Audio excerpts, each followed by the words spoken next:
I am, yeah.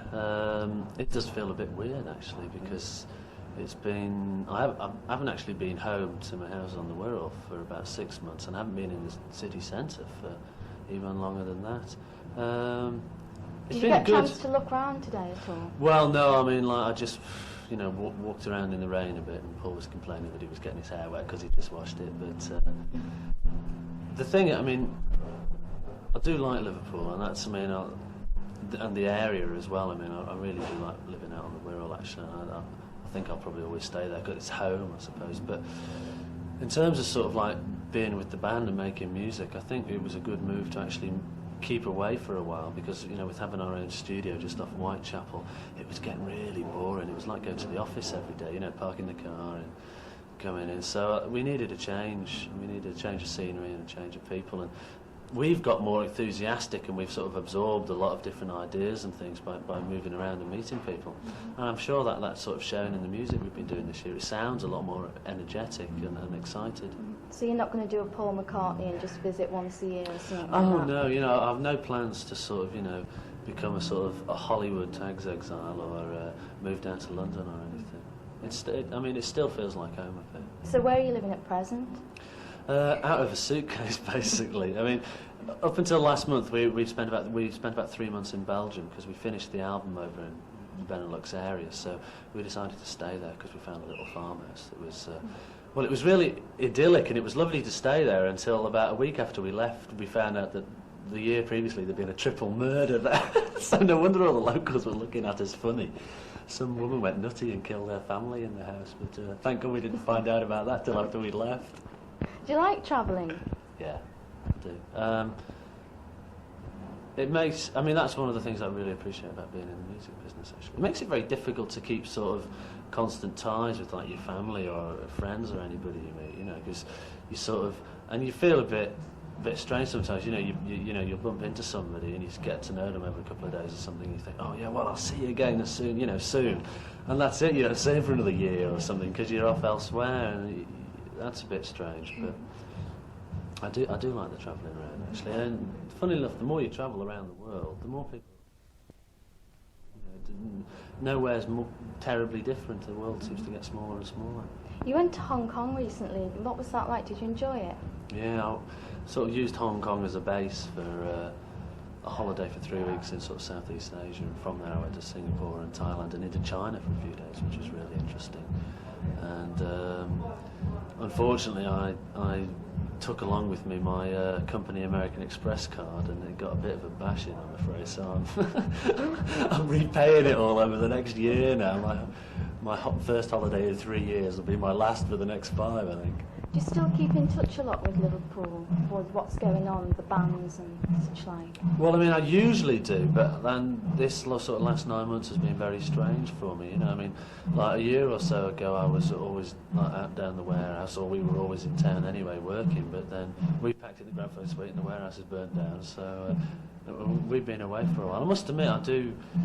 Because, Liverpool keeps churning out bands that are sort of internationally successful, not just in this country. And wherever we go, and I'm sure all the other bands like the Bunnymen and people find this, that people are always still asking you, about the new Merseyside and all these Liverpool bands. And yet, I do feel that the last few months, I've definitely lost touch with. Must be a lot of bands around town which I've never even heard of, let alone actually heard the music now. How do you feel when you look back on those days at Eric's when you first started off? It definitely seems like another era. Because everyone always talks about Eric's, how good it was, and there's nothing like that here anymore. Do you feel that? I think it was. I think it was actually probably really horrible, but we were all so young and enthusiastic that we didn't.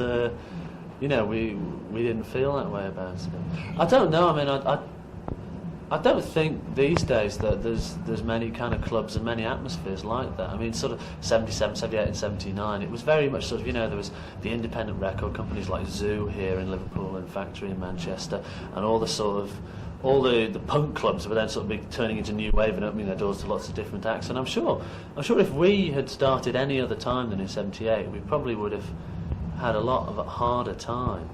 I think we were really lucky starting when we did and also being in Liverpool, because I think definitely playing Eric's was a big boost to us, because from Eric's we got to go and play the Factory Club in Manchester, and that's where we first got to know the people from Factory Records. And because Eric's was sort of a renowned club on the circuit, that when you phone people up, you know, for gigs, and you said, well, we played Eric's, and through actually played the Factory, then they kind of paid more attention to you because you played name places.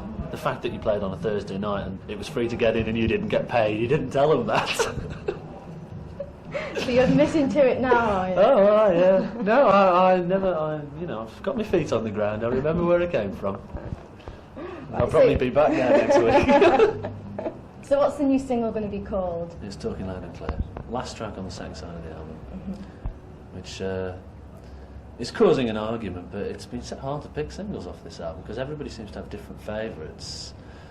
We weren't, especially coming back after sort of a long period of time, and the last few singles not really being that successful, that took us a while to decide which one to release first, because we wanted one that sort of would show the change in direction but nothing to shock people too much, or that sounded old-fashioned. It was really difficult, so I was pleased that Locomotion did well. We'll have to see what Talking Loud and Clear does, and I think there'll probably be one more.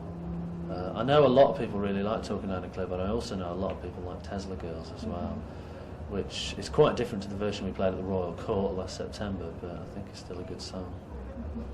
So what are you hoping to do after the third single comes out? Well, we've still got this wonderful song called Heaven Is, which we played again on that sort of short tour we did in September, but having done 3 different versions in the studio, we couldn't quite get it to sound right. So I've got my fingers crossed that we've got a bit of time off in July and we're going to work on that. So I don't want to do sort of Michael Jackson and relieve every track off the album as a single. Please come to say door. It's not for me. See you. Thank you. Hello. So the nice man at the station. So no, I think 3 is enough, and then maybe, you know, we'll get Heaven Is together for the autumn or something, because I think that's a great song. And after that comes out, you're going to have another year away and then back with another album? Oh, God knows. It just takes us so long to write things.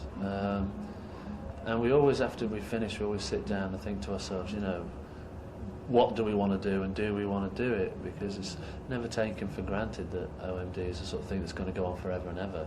Even though, I mean, like, Would you like it to? At 6 years and 5 albums, it seems like we're an old band. I don't know, I used to think, you know, a few years ago I used to say to people, God, if I'm still in the music industry when I'm 30, shoot me, will you? Because I'm bound to be a real boring old fart, you know. I'm sure a lot of people think I am already. It's there's still things I want to do, and I mean I don't think that we've got sort of stagnant yet. So, you know, I mean, like, after we did Architecture Morality, we done sort of, I think we perfected a certain style and we felt we needed to move. And Dazzle Ships was a bit of a weird album, but we learnt a lot doing it. I mean, I still like lots of things on it. And then this new one I'm really quite excited about, because we found a lot of new, really positive possibilities. So I think we'll sort of be wanting to pursue that now that we've sort of got a few ideas together. Well, let's hope that the next single is as successful as the first. I hope it's going to be more. You never know, you might get to number 1. I don't think OMD will ever have a number 1 in this country. I think we're destined to sort of creep around just away from it. That'll do me. I don't know. I still don't know if I can handle a number 1. I think the bottle would go for releasing the next single. Andy McCluskey, thanks very much indeed. Cheers.